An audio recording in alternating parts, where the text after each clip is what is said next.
Welcome to Creekside Chats with Successful Real Estate Investors, brought to you by Steve Talker Capital, promoting prosperity and harmony to help you flourish in all areas of life. Join in as we explore the motivations and goals of real estate investors and how their ability to invest abundantly has provided them with the time and freedom to contribute to the world in a creative and thoughtful way. Now please welcome your host, Dr. Allen. Hello, enlightened investors. Glad to be back with you again today. I'm your host, Dr. Allen. If this is your first time, welcome. Sit back, relax, and enjoy. Today's guest has been in the insurance industry since 1993 and has owned multiple insurance agencies. During that time, he worked with numerous high-income, high-net-worth clients and business owners. His clients were interested in real estate investing, but didn't want to be landlords. In 2017, he transitioned his focus to help these clients invest passively in apartment communities. Welcome to the show, Andy Vaughan. Thanks. Glad to be here. Glad to have you, Andy. Let's get to know you, Andy, and tell us a little bit about where it all started. You might think back to an early childhood experience as you look back on that. You go, hey, that really was a formative experience that helped me to be who I am today. As far as child, I don't know if it goes back that far. Childhood could be anywhere from 1 to 50 or 60 years old. So however you interpret that. Yeah, I've always been interested in business. I'll just put it that way. Business and any type of entrepreneurial endeavors.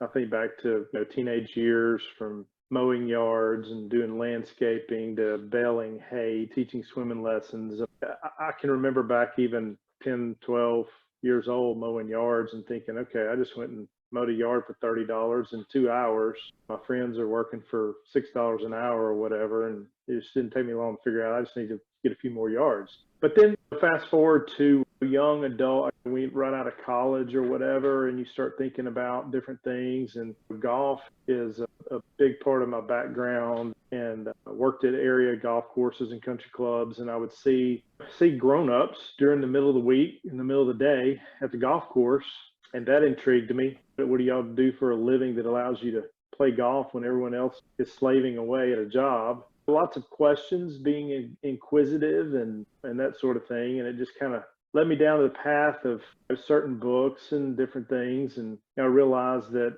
residual income is something that I always was interested in and wanted to create, but I couldn't sing a song or write a song, and I couldn't act, and I couldn't dunk a basketball. The two things that made sense to me to be able to create residual income was insurance and real estate. That's where I landed and graduated from college and immediately got in the insurance business and built that up. And it just took me a while to, I guess, probably 5 years before I went out on my own and started my own agency. That was in 98. And that's kind of where I've been. Now, real estate, I've always been interested in getting into real estate. But like you read there in my bio, I was one of those that, since golf is a big part of who I was, every time I would think about getting into real estate or quote unquote investing in real estate, the only way I knew to do that was to be a landlord. And there were several times where I actually had like houses under contract to buy, and I get thinking about it and I think, okay, here I am on the golf course and it's August in Louisiana, it's hot, and one of my tenants' air conditioning goes out and I'm going to get a phone call and I got to deal with it. And I would just always kick the can down the road and not deal with it. And yeah, and that's kind of where it was really from the early 90s until I can remember the fall of 16, listening to a Bigger Pockets podcast is the first time I had heard the term multifamily or real estate syndications, and opened my eyes to that whole new world, if you will. You had mentioned giving swimming lessons as a teenager. So did you actually teach swimming when you were a teenager? I did. There's, funny story. It was the summer right after I graduated from high school. There was a lady here locally that taught swimming lessons every year at her house. And she always had one or two other young people to help with the swimming lessons. But there again, just to tell you how I'm wired and willing to, I'm not going to say roll the dice, but willing to take educated opportunities, I'll say, is I was teaching swimming lessons. And at that time, I played high school golf, but I wanted to play college golf, but I didn't have a scholarship or anywhere to play at that point. And we're already finished with high school going into that summer. And there were certain tournaments that I knew I needed to play to be able to have a chance of getting a scholarship to play golf in college. And so one of those was our state junior amateur event coming up. And I was supposed to be teaching swimming lessons. And it was one of those where I asked off and, oh, no, you can't have off. And I said, well, this is an opportunity for me to go do this. And she's like, if you go do that, then you don't have a job when you get back. And so I was like, that's a risk I'm willing to take. So I went and did that and went and played in the junior championship and actually ended up getting awarded a golf scholarship from that specific tournament. So it worked out really well. Sounds like a smart move, but a risky move, but a good one. As you talked about making the decision early on, right after you graduated from college to go into the insurance industry. How did you come about realizing that insurance was a good move and a good place to move financially? It's not the most glamorous aspect or the most glamorous profession out there, and in terms of just lay people, it probably doesn't have, I would say, probably not the most interesting reputation. Let's just put it that way. So what drew you to insurance? How did you come to realize that was going to be a good opportunity? There again, I guess everything comes back to golf, but I was in college still. I think I had probably maybe another year left. And there was a friend of mine that played college. He played golf with us while we were in college, and we were playing one day, and he had already graduated, and I was kind of like what you're talking about. He told me he had gone to work for one of the local insurance companies, and I kind of laughed and snickered a little bit. And you got a college degree, spent all this time, effort, and energy getting a college degree, and you're selling insurance? Are you serious? And then just over the next few months, he started sharing with me, what he does, because I had this stigma, probably like you, is like, I think insurance, I was thinking life insurance or selling somebody something they didn't want. There's a lot of sales or whatever. But my background is more what we call multiple line or multi-line. So it's auto, home, life, commercial insurance, employee benefits, that type of stuff. But yeah, playing golf with him, and we'd show up at the golf course and he'd say, yeah, I had an appointment last night, Vaughan, and made $800 last night on an appointment, lasted an hour and a half. I was like, okay. I kept hearing that. After a month of hearing that, I was like, so fast forward to when it came time for me to graduate from college, there again, asking the guys I'm still working at the golf course at the time, asking the guys, the grown men who were playing golf in the middle of the day and appeared to me to be driving nice vehicles and living a very nice or comfortable lifestyle. I was like, maybe I need to check out this insurance thing. So I approached that friend that had done it a year prior and said, hey, I wanted to get started in this. What would I need to do? And so he introduced me to the area manager or whatever for the company he was with. And that's how I got started. But like I said, it was mainly in the beginning, it was writing auto insurance, homeowners insurance, and then personal, like mom and pop, family life insurance, that type of thing. So then I'm always one of those that I've always done a lot of reading and wanted to figure out the best way to do things. And then it took me about a year and a half to figure out that even in the insurance business, that company I was with wasn't the best opportunity for me. And so I took a position with an independent agency, which allowed me to write through a lot of different insurance companies and a lot of different lines. It allowed me to get in there and write some commercial insurance, business insurance, and employee benefits, and just do a lot of different things. And like I said, I left there and started, that was in 96. And about a few months in, a good friend of mine, same age as me, him and his dad owned a commercial roofing company. And so he called me and said, hey, can you do group health insurance for our employees? I said, I bet I can. I've never done it before. Let me figure it out. So I called the local Blue Cross office and I got their sales manager to go with me on an appointment, and they pretty much did everything for me on that first appointment from A to Z, enrolled that whole group. I got my first commission check in, and I remember calling over to the Blue Cross office and I was like, do you annualize the premiums? They were, what do you mean? I said, well, like, is this my commission that I'm going to get for the whole year, or do I get this every month? They were like, oh, no, you get that every month. And I was like, oh, okay, well, I need to go do some more of that. So that's what I focused on at that point, and started just focusing on employee benefits and group health insurance, and grew that book of business. And then, like I said, I guess it was August of 98, I went out and started my own agency. So what was your college degree in? Actually, after 6 years of college, I graduated in general studies.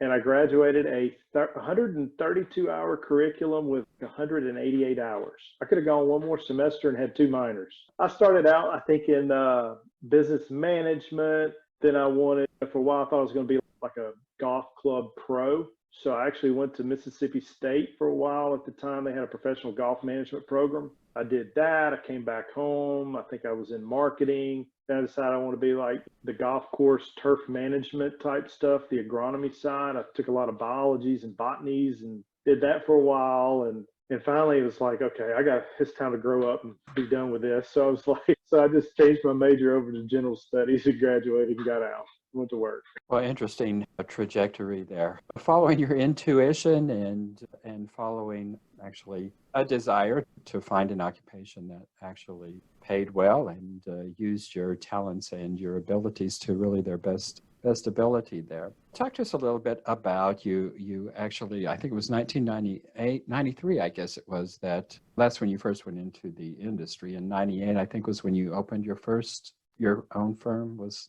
right on that trajectory there.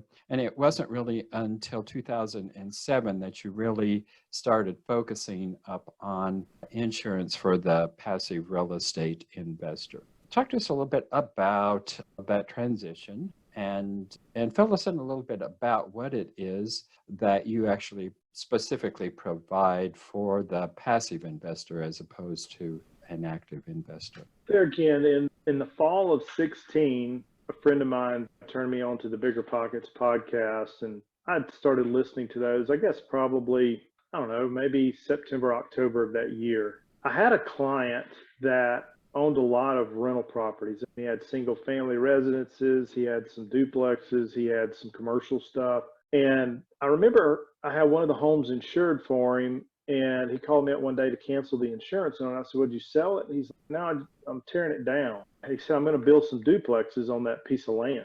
And it was big enough. He had plans drawn up, all the survey and all that stuff done. And he could fit 8 duplexes on it, so 16 units. And he was an older gentleman. He was probably at the time early 70s and just recently retired. And all story short, his wife ended up talking him into selling everything off here and moving to the beach.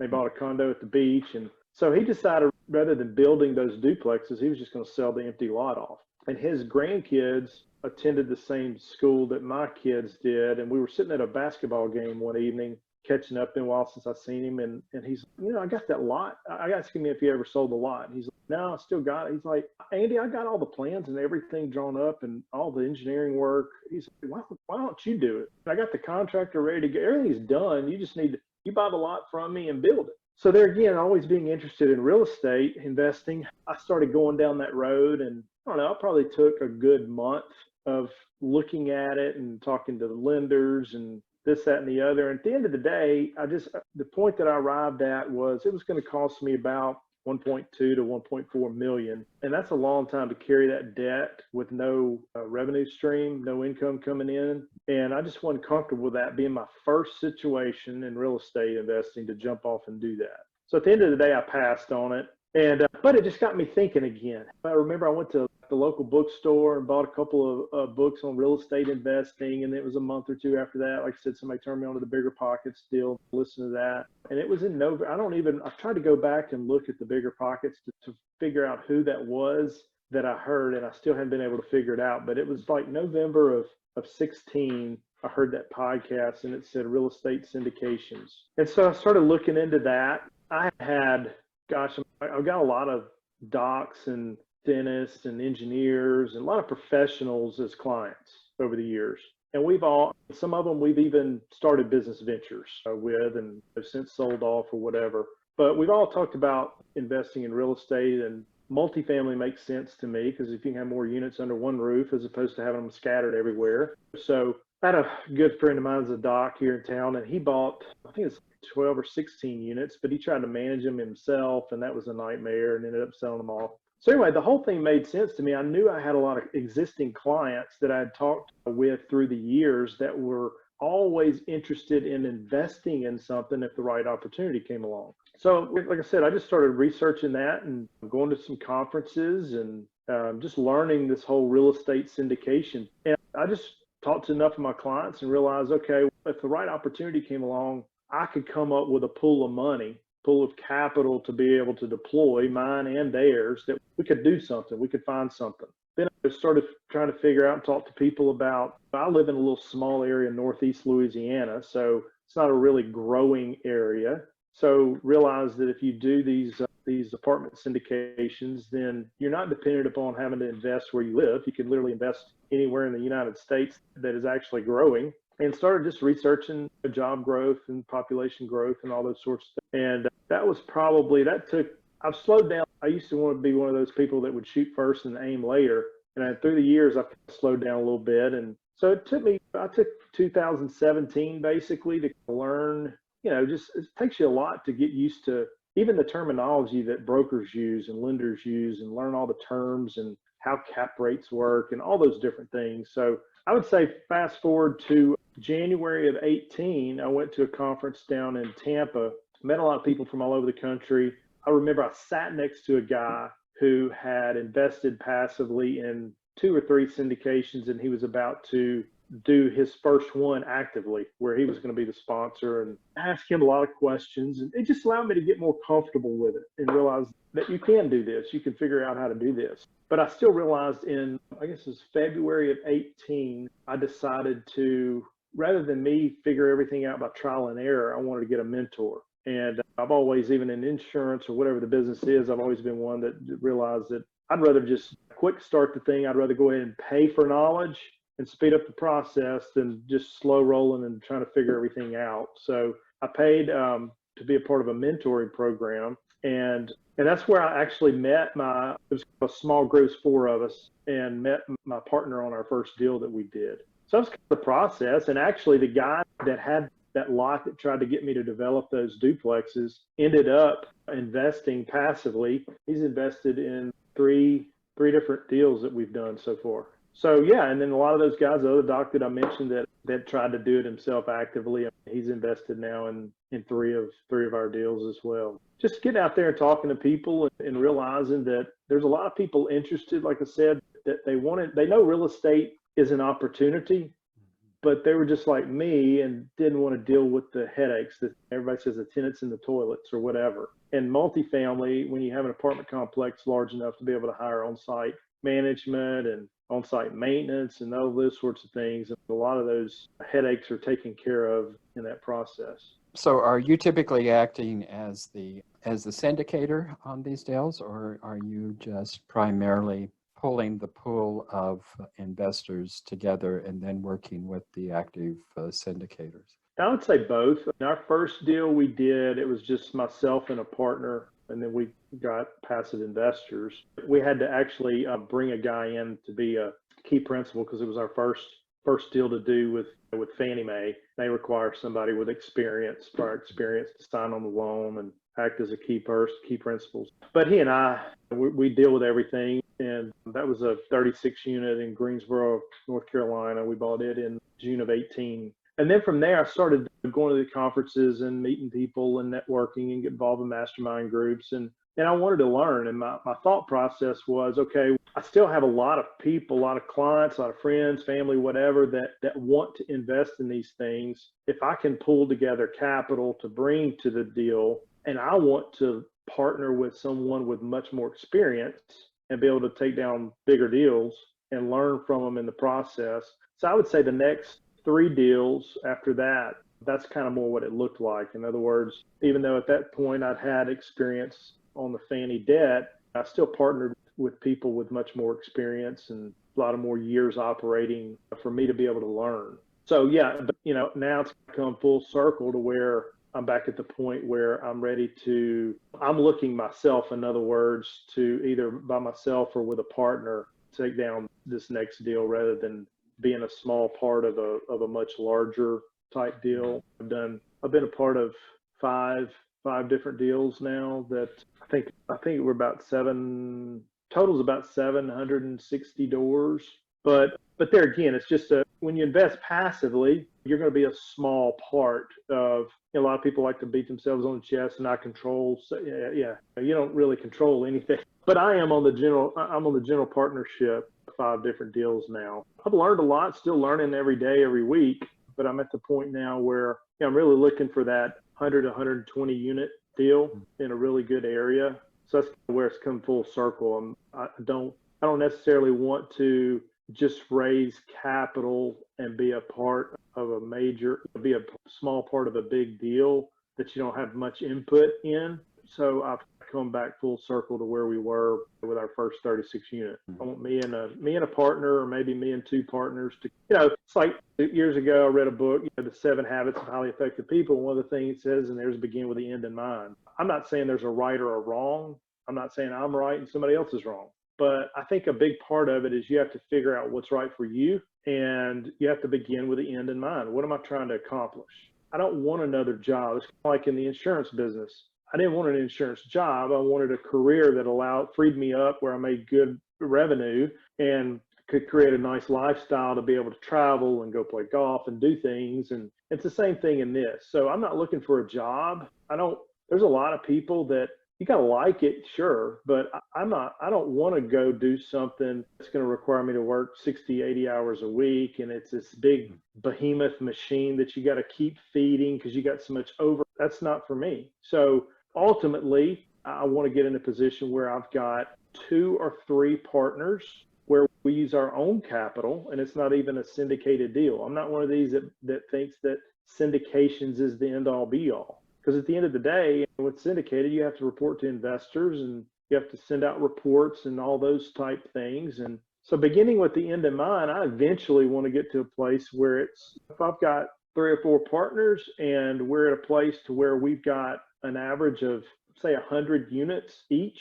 If there's 4 of us in the partnership and we own 400 units in between the partnership, and eventually get them paid for. And I know a lot of people think that's crazy with debt and leverage and all those sorts of things. And that's all fine and dandy. But man, just the peace of mind to be able to say, okay, we got 400 units between us and they're fully paid for and they're cash flowing. And that's where I want to be. Sounds like a really good place to be. And like you said, there's a lot of different perspectives, and starting with the end in mind, you need to know what it is that you really want out of this, because there's lots of different ways to go. I have one friend who probably has close to interest in some 7,000 units stretched out over the place, and that's good for him. But he's constantly looking at spreadsheets, and you have to stay on top of those things. I'm like you. That's just not the kind of life that I'm particularly interested in. Andy, it's just been wonderful talking with you. A fascinating conversation and a very interesting trajectory that you have put your life on here. Many more questions I have and would like to talk further with you, but unfortunately, we are out of time here. So tell our viewers and listeners how they can best connect with you. There's several ways, obviously, all the different platforms that are out there, LinkedIn and Instagram, Facebook, those sorts of things. But our website is back9investors.com. And it's always a work in progress, just trying to add some content for people to understand how they can get involved, whether it's a small deal or these larger deals or whatever the case may be. Email address is andy@back9investors.com. And I'm one of those, I like to text or I like to help people out and answer questions if I can. So I don't mind. My cell phone number is 318-614-0681. Any questions I can answer, if I can help in any way, I'd love to. Thank you, Andy, for being on the show today. It's just been a real pleasure getting to know you. So thank you for being on the show. Thanks. I appreciate it. Thank you for joining us on Creekside Chats with Successful Real Estate Investors, brought to you by Steed Talker Capital. For more information, as well as access to our free ebook on enhancing your well-being through real estate investing, be sure to connect with us at steedtalker.com. As part of our efforts to make the world a better place, Steed Talker Capital contributes to activities and organizations committed to better understand the equine and enhance the humane treatment of horses worldwide. Steed Talker Capital, working for a world where all creatures, great and small, flourish abundantly. Connect with us at steedtalker.com.